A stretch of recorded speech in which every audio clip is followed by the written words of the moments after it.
दिग्गी राजा हिड़मा के एनकाउंटर पर सवाल उठाकर फंसे।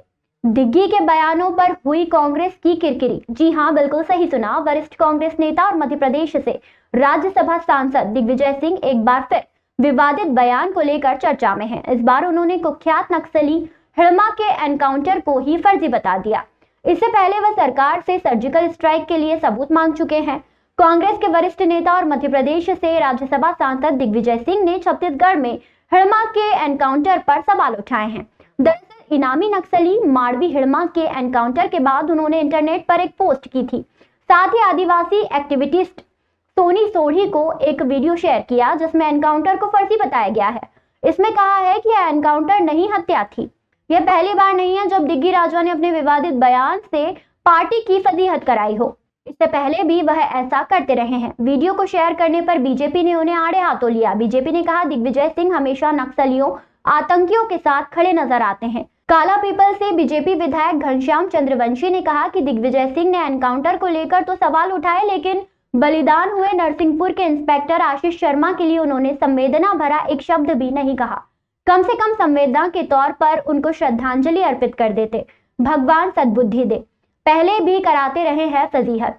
कांग्रेस नेता दिग्विजय सिंह अपने विवादित बयानों से अक्सर पार्टी और देश की फजीहत कराते रहे हैं। दिग्विजय सिंह के ऐसे आत्मघाती बयान तब भी आते रहे थे जब कांग्रेस सत्ता में थी। मनमोहन सिंह की सरकार के दौरान उन्होंने कहा था कि सत्ता के दो केंद्र सोनिया गांधी और मनमोहन सिंह ठीक से काम नहीं कर रहे हैं और इस सिस्टम को भविष्य में बदलना होगा। इस बयान से कांग्रेस को काफी नुकसान हुआ था।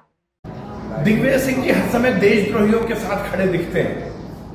कभी नक्सलवादियों का समर्थन देना, कभी आतंकवादियों को संरक्षण देना, ये उनकी आदत है। 2 दिन पहले मध्य प्रदेश के वीर लाल शहीद हुए, उस विषय में तो दिग्विजय सिंह जी ने कुछ नहीं कहा। उनके प्रति ना संवेदनाएं व्यक्त की, न श्रद्धांजलि अर्पित की। पर यदि कोई नक्सलवादी एनकाउंटर में मारा जाता है तो दिग्विजय सिंह जी घड़ियाली आंसू बहाते हैं।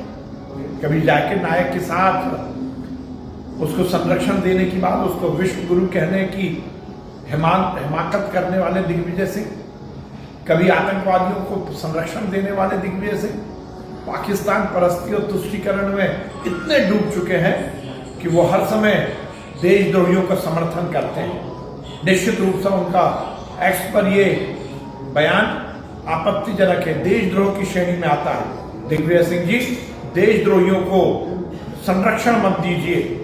इस देश को तोड़ने, इस देश में अनलगर कृत्य करने वाला व्यक्ति कहीं भी किसी भी तरह संरक्षण देने लायक नहीं है। बड़ा दुर्भाग्य का विषय है जब पूर्व मुख्यमंत्री दिग्विजय सिंह जी इस नक्सलवादी मूवमेंट के खिलाफ चलने वाले आंदोलन में नक्सलवादियों का साथ देते दिखाई देते हैं। उस एनकाउंटर को सस्पेक्टेड बताते हैं, फर्जी बताते हैं। कितना दुर्भाग्य है। यद्यपि उनके ही कांग्रेस के कई नेताओं को नक्सलवादियों ने पूर्व में मारा भी है और लाल सलाम को आखिरी सलाम के इस अभियान में मैं मान के चलता हूँ। वो वरिष्ठ नेता है, वो जनता से उनको माफी मांगना चाहिए और एक बार उनको स्मरण होना चाहिए कि ये किसी के नहीं है।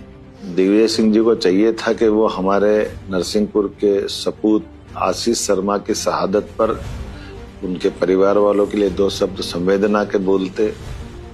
उनकी बहादुरी से की गई मुठभेड़ के आधार पर उनने प्राण की बाजी लगा दी। उनको राष्ट्रपति द्वारा पुरस्कृत करने की बात करते। राज्य सरकार ने उनके लिए जितना जो बन सके हमने सबने माने गृह मंत्री जी के और माननीय प्रधानमंत्री की भावना के अनुसार उनके अपने परिवार के लिए छोटे भाई को सब इंस्पेक्टर बनाने की बात कही है। उनको सब प्रकार से उनके इस अप्रतिम योगदान के आधार पर उस गांव के अंदर आशीष शर्मा जी के नाम पर पार्क बनाने की घोषणा की गई, स्टेडियम बनाने की घोषणा की गई। लेकिन कांग्रेस के पूर्व मुख्यमंत्री 2 शब्द संवेदना के भी नहीं बोलते। इससे ज्यादा दुर्भाग्य की क्या बात होगी।